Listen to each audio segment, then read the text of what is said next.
Christian Estrosi, si on regarde les sondages, il y a quand même, grosso modo, 30% des Français qui n'ont pas envie de voter ni pour François Hollande, ni pour Nicolas Sarkozy, qui ont plutôt envie de voter pour ceux qui veulent renverser la table. À droite, Marine Le Pen, ou à gauche, Jean-Luc Mélenchon. Et qui disent que finalement, Sarkozy-Hollande, c'est à peu près la même chose. C'est-à-dire que c'est le système qui continue, l'Europe qui continue, et qui tout ça nous a emmenés dans le mur. Qu'est-ce que vous répondez à ceux qui sont quand même séduits par Mélenchon ou par Marine Le Pen sur ce sujet-là? Bayrou qui veulent renverser la table. Non, mais attends, sur Mélenchon et Marine Le Pen. Mais je dis, d'abord, il y a Marine Le Pen et Mélenchon.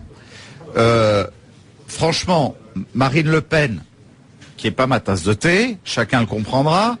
Il m'arrive même d'en venir à regretter le père, tant s'ils ont les mêmes excès sur l'immigration et sur l'insécurité, d'accord. Au moins le père ne se risquait pas sur les chiffres et sur l'économie. On voit de quelle manière Madame Le Pen est en train, chaque fois qu'elle se plonge sur un sujet économique, de se prendre les pieds dans le tapis. Quand Madame Le Pen nous promet de transformer l'euro en franc du jour au lendemain, par référendum. Pardon, mais c'est minimum. Je me tourne vers un économiste avisé, 1,5 fois d'inflation de garantie, c'est-à-dire la faillite totale pour nos entreprises et pour l'ensemble des foyers de France. Mais au-delà de cela, on sait bien qui a fabriqué la machine Front National. C'est François Mitterrand. Encore lui. Pourquoi? Quel génie! Attendez une seconde. Même mort, il continue. Allez-y, Christian Estrosi, s'il vous plaît, attendez. Moi, mais vous parlez à des amnésiques, monsieur Estrosi. Moi, je parle à tous les électeurs.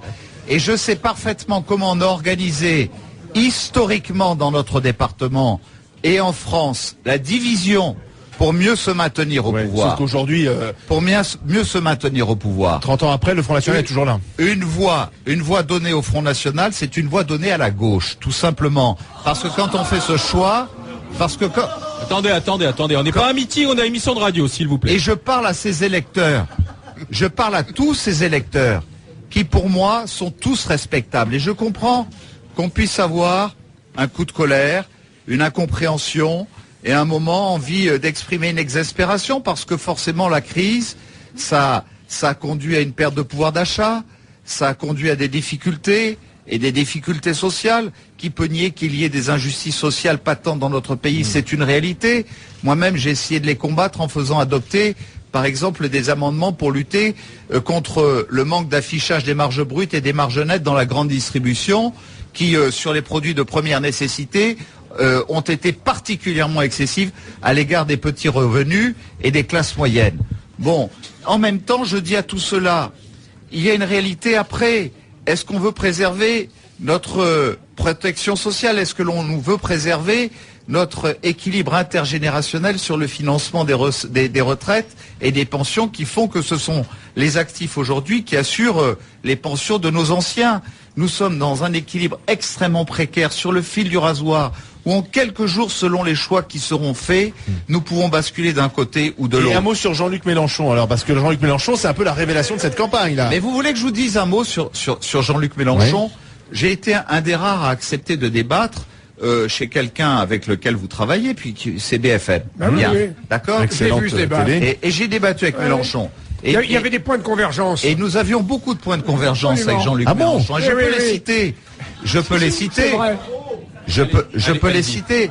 Je peux les citer.